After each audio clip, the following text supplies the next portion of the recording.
Do not fret, Mr. Mayor. Everything is under control, I promise you. It's not that I don't trust you, Hugo. It's just the headaches, the pain. They come all the time now. Continue to take the medication. It is late, Mr. Mayor. You are tired. You need your sleep. Of course, I need my sleep. You will hang up now. I will hang up now. Imbecile. I couldn't have put it better myself. What? How dare you enter my office? Oh, I'm not in your office. And please don't insult me by attempting to trace this broadcast. You will fail. I take it I am talking to Mr. Edward Nigma.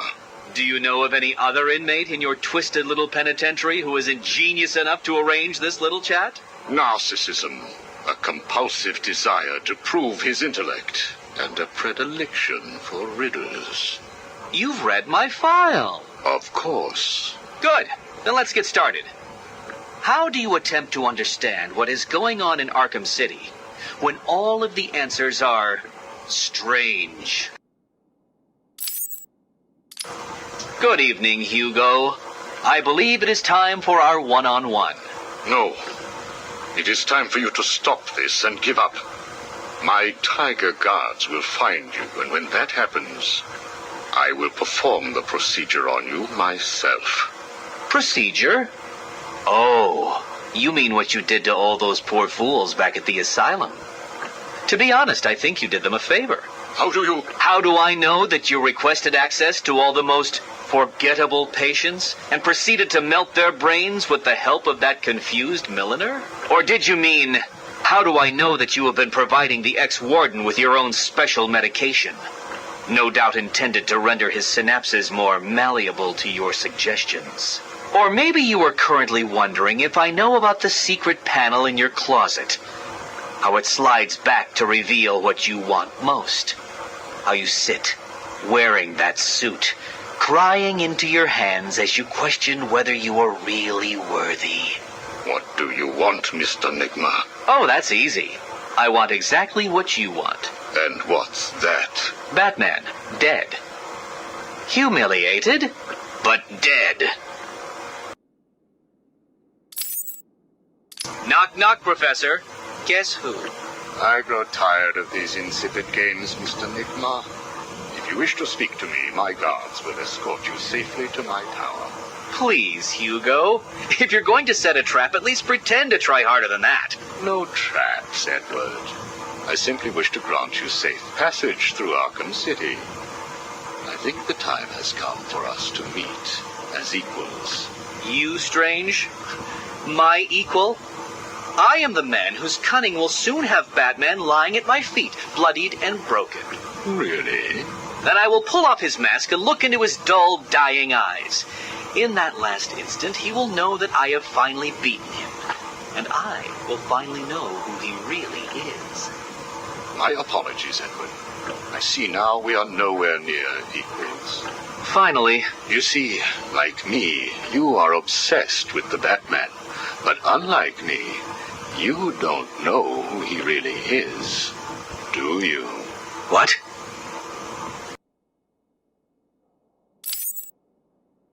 I know you are lying, Strange. There is no way that you could have figured it out.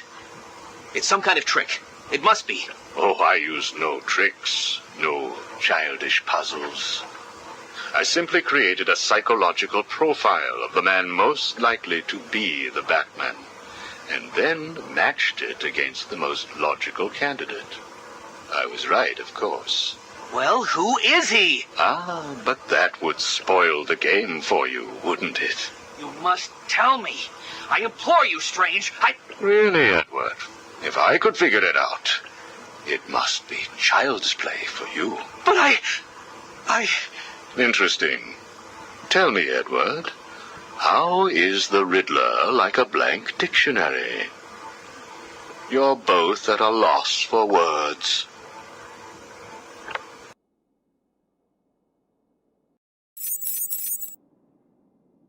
This is Vicky Vale, coming to you live from the mayor's office in downtown Gotham.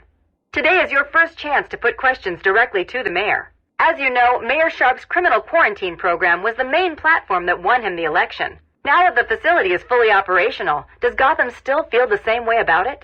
Are the rumors of prison brutalization true? Are you happy with your tax dollars funding a program like this?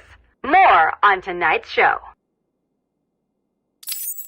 Welcome, Gotham, to the Vicky Vale Show. And welcome to Gotham's new mayor, Quincy Sharp. Good evening, Miss Vale. So, Mr. Mayor, the question I put to you, Arkham City, success or potential powder keg? What a question, Vicky. You don't mind if I call you Vicky, do you? Of course not, Quincy. Well, Vicky, I can only describe the last 6 months as having been a great success. The people spoke. They said they were sick of crime in Gotham. They said they didn't want to place their safety, their children's safety, in the hands of vigilantes like Batman, Nightwing, and there's at least one more. The Huntress. The Creeper? Whoever. Listen, Vicky. The people wanted a sane solution, and I've provided one. My administration has taken steps to guarantee the personal safety of each and every member of Gotham, from the rich to the poor, by separating the disgusting criminal element that eats away at our fine city like a cancer from the good people who want only to live their lives in peace. I have struck a blow that will change this great city forever. And what do you say to those who campaign against the plan? To those who call it inhumane? I believe the campaign against the zone has its fair share of celebrity members. Take Bruce Wayne, for example. Mr. Wayne will soon come over to our side. I have great faith. In fact, I have a meeting scheduled with his people for tomorrow. We must never forget that it was filthy degenerates, like the prisoners of Arkham City, who were responsible for murdering Mr. Wayne's family. Even so, Bruce Wayne doesn't seem to be a huge fan of your plans. Time will tell, Vicky. Now, if you will excuse me. Of course. Thank you, Mr. Mayor. That was what Quincy Sharp, mayor of Gotham City, had to say last week. I wonder how he feels now that Bruce Wayne has been sent into Arkham City.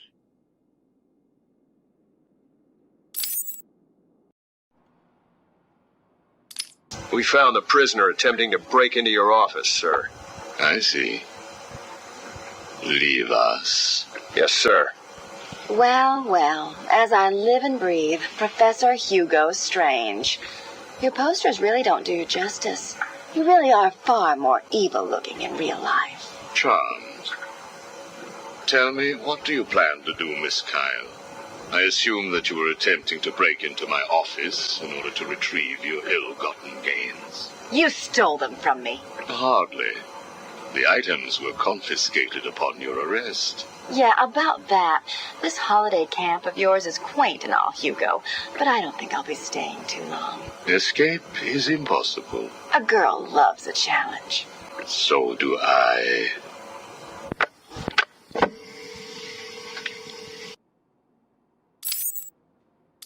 Tell me, what would you do if I let you go?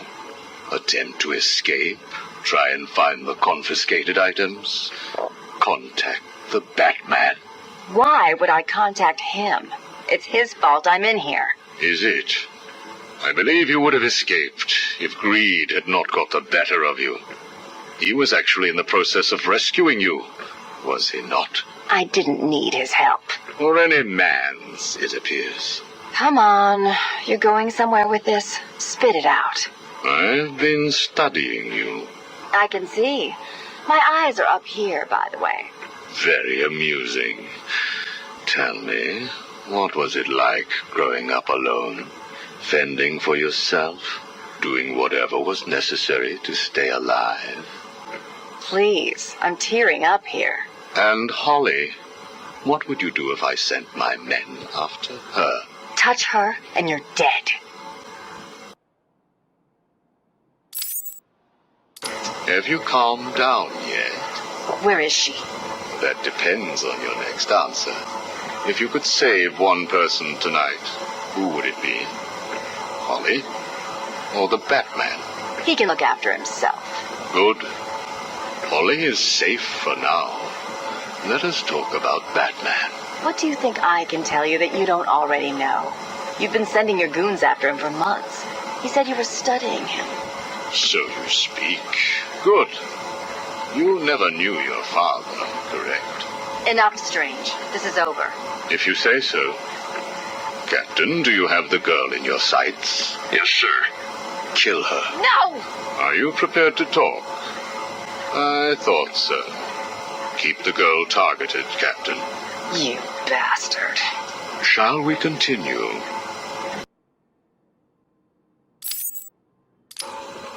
Your father. Did you ever meet him? Never knew the son of a bitch. Unfortunate. He certainly seems to have made an impact on you. The distrust of men, for example. Your relationship with Batman, would you call it close? Me and the brooding one get along just fine. But you want more. But you can't trust men, can you? What?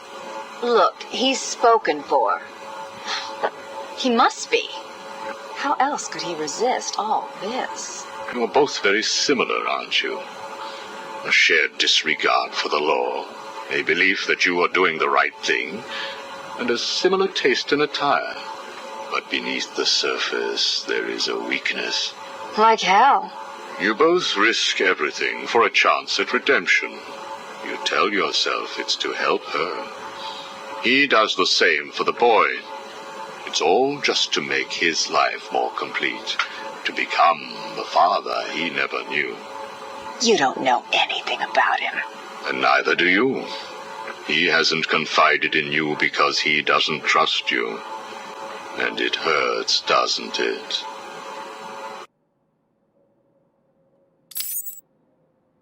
I touched a raw nerve, didn't I? Are you still here? You're hurt because he knows who you are, but you don't know anything about him. Do you love him? No. Holly is safe. I have little interest in the life of a teenage delinquent, unless, of course, she finds herself in my facility. What was all this about, Strange? Do you enjoy making people beg? Not at all. I am only interested in what makes people do what they do. Soon you will not have to worry about the Batman. Steal what you like, do what you must, in a futile attempt to steal his heart. You will fail. You sound pretty sure of yourself. Plans are afoot, Miss Kyle. Soon you may wish to reevaluate your admiration for him. I will be the one standing over his body, and the world will know that Hugo Strange is better than him. Yeah, whatever. Two-Face has placed what you are looking for in his safe in his old campaign office. He is someone else who cannot let go of his past. I hope that the contents of that safe make you happy.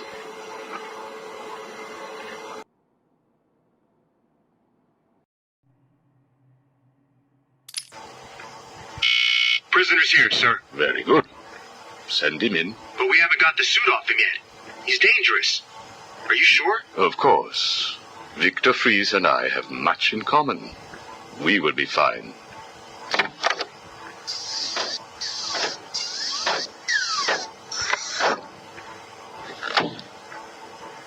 Welcome to my facility.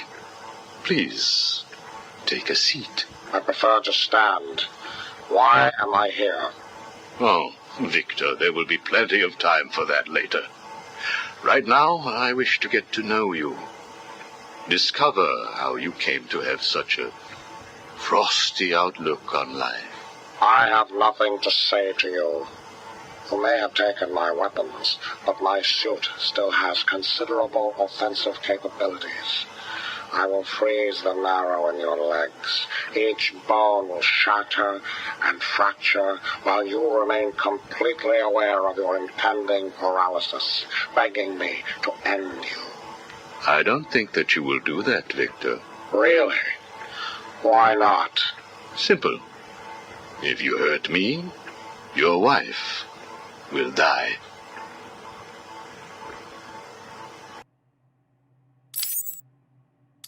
Where is she?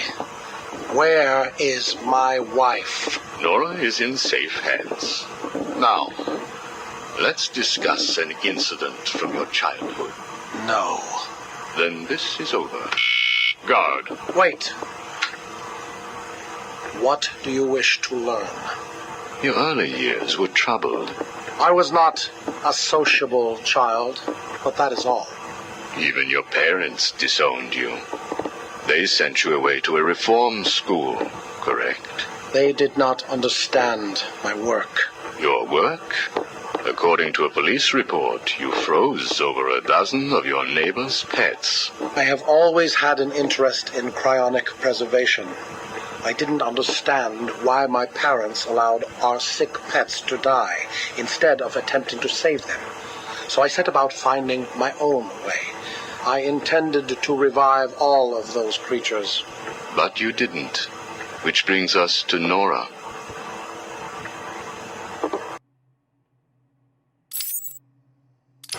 Have you ever seen a flower die? Watched something that was once so beautiful, so full of life, collapse and rot from within? You refer to Nora's illness. It seems like yesterday when I first found her. It all happened so quickly. Suddenly, I was losing her. Did you seek help? What about your employer, GothCorp? I hid it from them, diverting resources from GothCorp's research in an attempt to find the cure. But in the end, I failed. Time was running out. I knew that if I was discovered, Nora would die. Why take that risk? Do you know what it is to love someone? To really love them? No. Nora was all I could think of. I reran the diagnostics, re-examined every detail from every angle, certain that I had missed something. I cursed myself for being so blind, so stupid. Surely there was a cure. I just needed more time. Then I realized what I had to do. I had worked without sleep for a week. My needs didn't seem important. Sleep didn't matter. Food didn't matter. There was only her. I looked at Nora and I told her that I loved her. She told me there was nothing I could do, that we should just accept fate. She smiled her beautiful smile as she said it. I promised to cure her. And then I pressed the button. You cryogenically froze her, keeping her on ice, so to speak, while you worked on a cure. It broke your heart, but now you had all the time in the world. Did you feel relieved? I went home and fell into a deep sleep. For the first time since we discovered Nora's illness, I dared to dream. But for weeks I had ignored my superior's attempts to contact me. The next morning I overslept. By the time I got to the lab, Ferris Boyle, the CEO, was there waiting. What did he do? He accused me of industrial espionage, which I denied. But then his guards found Nora. Boyle told me that, like all of my research, she belonged to him. I was enraged. I attacked him. His guards beat me back, and in the struggle, I was drenched by the cryogenic chemical I had created. I lay on the floor, helpless, watching the guards steal Nora away. Boyle told me it was a tragedy for such a promising mind to perish in a lab accident. Then he left me to die.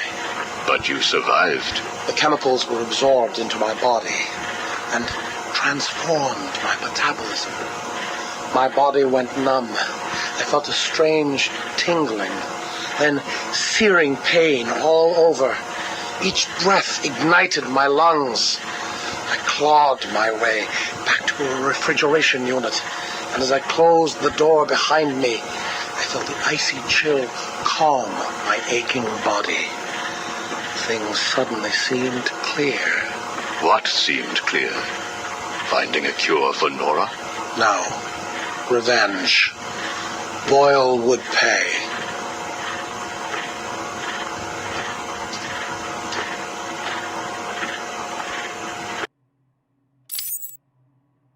You failed to kill Ferris Boyle, though, didn't you? Yes. Why? You know why. Batman. Though he did return Nora to safety. Until you got her. See? There you go. Blame me, blame your parents because you failed to revive the neighbor's pets. Blame Ferris Boyle for spoiling your plans to cure Nora. Blame Batman for stopping your revenge against Boyle. And now, your Nora is in danger. Because of you. No, Victor. Because of you. You have always had a heart of ice. You stole people's pets. You stole GothCorp resources. And since then, you've stolen so much more for your own selfish scientific inquiries. If you had shared your genius with others, devoted your energy to medicine instead of crime, perhaps your ice princess would be at home now, preparing you a hot meal instead of being delivered to the Joker. No! You could have saved Nora a long time ago, Victor. It's all for her. Everything. I will get her back. And when I do, I'm coming for you. Thank you. We are done now. Nora.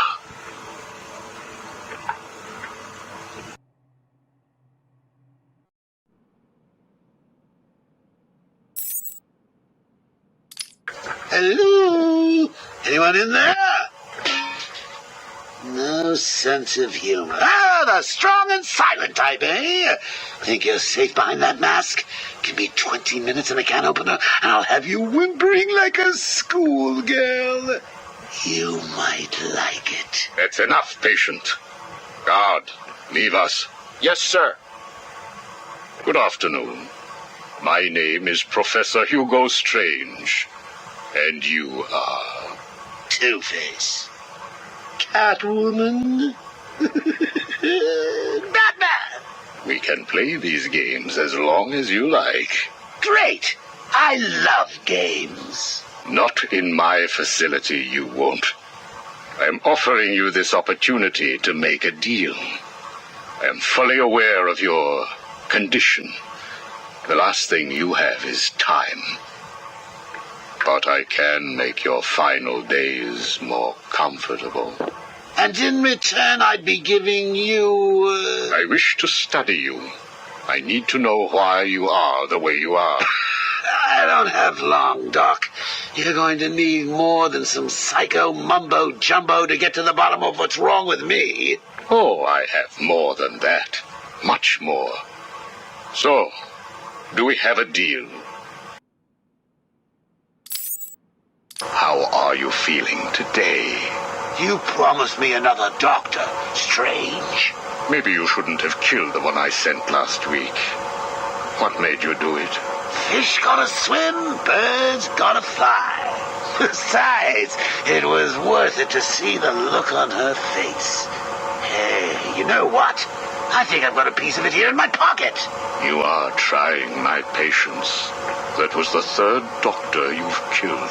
Well, keep on sending them, Doc. I'm trying to break my record. I think it is time for you to do something for me. Name it, Doc. Tell me how you came to be. Explain what made you what you are today. How you come to be sitting across the table from me. Dying. Is that all? Well, I guess you could say I once had a very bad day. Really? Go on. It was a Thursday night. Things had been getting worse. I was 3 days from the bank foreclosing on my home. The chemical plant I worked nights at was about to lay off half the workforce. And I was sitting in the hospital, holding the hand of my pregnant wife, wishing to God that she wasn't dead. That must have been upsetting for you. Probably was. Back then, though, all I knew was that if I didn't let old man Falcone's men into the plant that night, they'd have killed me too. So here's the thing. I had to decide. Could I live without her? Was there any point going on? I've got to admit it. I was scared. Not of being dead, you understand. No one would blame you if you were. It is perfectly common. Do I look common? No. I was scared of the part just before you die, when you don't know what is about to happen, when you're desperately clutching at life and trying to hold on with slippery, blood-covered hands. So I made a decision right there. And what was that? That is a story for another day, Strange. I think I may need to see a doctor. Get me one. You were telling me about the night your wife died. Oh, no, Hugo. As I recall, I was waiting for you to send me another doctor. We both know I have sent you 3 more doctors. Did you? Yes. One was left dismembered outside the elevator to my office. The other 2 have not been seen since they were sent to you. How careless. Listen, Doc. Professor. Okay, Professor. I'll give you a little more. I just hope you're taking notes. It's the day after, and I'm standing in the freezing rain, just staring at the chemical plant, feeling numb. Jeannie was dead. It didn't seem real. I can remember the day I first met her. Her infectious smile as I told her bad joke after bad joke. How, even after living with the pathetic wretch I was, she still wanted my child. And then they arrived. Reality's way of yanking me another wedgie. Falcone's men told me to cheer up. He said, things could be worse. I asked him how. He grabbed me by the collar, pulled me close. He'd been eating garlic, and each word stank as he threatened to perform oral surgery on me with a nail and a brick. A creative guy. They hand me a box. I remember thinking it was heavy. Was it a bomb? A gun? I'd never used a gun before. Were they that heavy? And what was in the box? How's that doctor coming along? I'll get you one. And when you do, I'll tell you the rest. You are looking a little better, yes. Well, I have my good days and bad days, but I do try and start each one with a smile. Are you ready to continue your story? Yeah, why not? So where was I? The box. Ah, yes, the box. So there I was, tearing open this box, expecting the worst.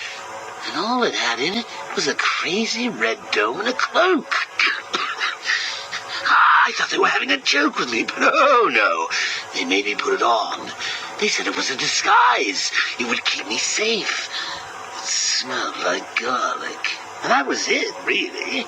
I was dressed up like a spaceman, barely able to see, trying to break into the one place in this town that had given me a job.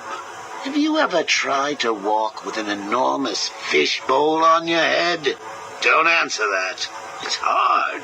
I couldn't see where I was going. I must have tripped one of the alarms. I heard muffled gunfire. I panicked and tried to run. And then I saw him. Who? Batman. Really? Yes, really. Batman tried to hit me. I moved out of the way, but, well, what you need to understand is I had this giant bowl on my head, and I lost my balance. It's like life, really. 1 minute everything's bad, the next your wife's dead and you're hanging on for dear life, suspended over a tank of experimental chemicals. I'm sure he'd say he tried to save me, but we all know he didn't. I fell. For a second, just as I hit the surface, I thought I may just get away with this. I assume that wasn't the case. Do I look like I got away with it? I was drowning. The chemicals were burning my skin. My entire body felt like it was on fire. And it was all his fault. Whose fault? Batman's? Who else? Yours? Come again? Let me tell you what I believe. I believe that you have fabricated a series of events that you use to conceal the truth about your condition. I have read 12 different accounts of your past. All different, except for one detail. Batman. What can I say? I like to keep things interesting. A wise man once told me that if you have to have an origin story, you're better off making it multiple choice. And never facing up to the truth of what happened. What you did. How you got here. Oh, I know exactly how I got here. A big truck brought me here from Arkham. You remember the asylum, don't you? Of course. Well, good. Because I'd hate to think that I'd fabricated seeing you watching me in my cell all those times. Excuse me? Hugo, you merry maniac. You were obsessed with me. You all were trying to get in here. Next thing you'll tell me it wasn't you who sent old Sharpie over the edge. Nice work, by the way. Thank you. So here's the thing. If you want to make sure that no one else finds out about your past, you should stop poking your nose into mine. Oh, and send me another doc. I think I need a second opinion.